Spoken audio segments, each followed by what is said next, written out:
Here with game number 2 of the U18s for Sweden, and I don't know what the hell happened last night. I want to say so many words right now, and a lot of them I can't say because of YouTube's new policies and stuff, but literally, WTF. 12-1, what the hell? Like, oh my god, I expected Sweden coming into this tournament to actually be a decent team, and I think I said this in my Belarus-Sweden review. Jesper Wallstedt isn't playing for the U18s. I don't know why I saw his name there listed as a goalie just before the tournament. Maybe he opted out. I looked it up. I didn't see anything, but 12 goals. And the workload was split between 2 goalies. Carl Lindblom was in net again, which, as you know, I'm not a huge fan of Lindblom. And also, Andren Vigo was in net. I think I'm pronouncing that right. I don't really know. I don't really care. They're not going to get drafted with performances like this. Let's get the easy stuff out of the way. Sweden with their 1 goal came from Simone Forsmark, unassisted. I'm assuming it was a breakaway chance or something, but that's it for Sweden on the scoreboard. And they had 29 shots on goal. So yeah, not a very, very good performance at all. Not a very good performance at all. And now let's get into Canada, because as you can see, if you look at the bottom, this is Sweden, this is Canada. Their stat sheet is filled. So let's get on with it. I'm starting with the most points and going down to the least points. So with the most points for Team Canada was defenseman Brant Clark. I did have him as my defenseman of the tournament, and he's off to a great start with 4 points, 2 goals, 2 assists. Shane Wright had a hat trick, which that's good if you're a Shane Wright fan. That's awesome if you're a Shane Wright fan. Personally, I don't mind Shane Wright, but I'm not like crazy for the guy. Francesco Pinelli had a goal and 2 assists, and those are the 2 3-point guys. Dylan Gunther had 2 assists. Mason McTavish had a goal and an assist. Logan Stankoven had a goal and an assist. Connor Roulette had 2 assists. And Wyatt Johnson had a goal and an assist, and that marks off the 2-point guys.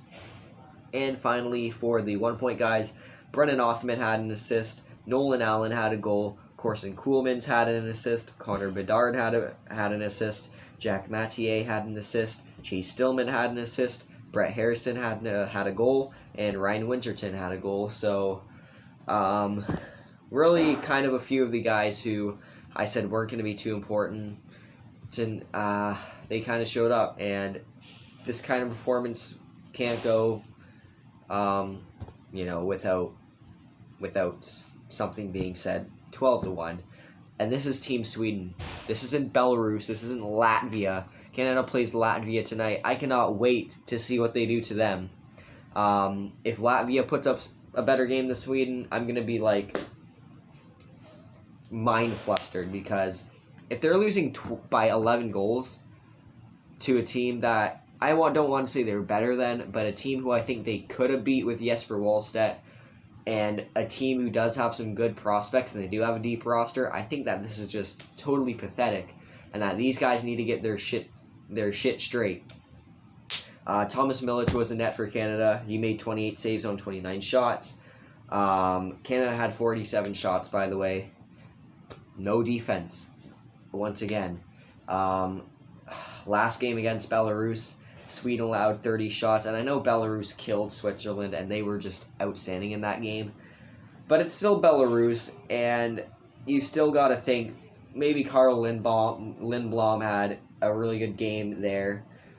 I just don't even think that. I don't know.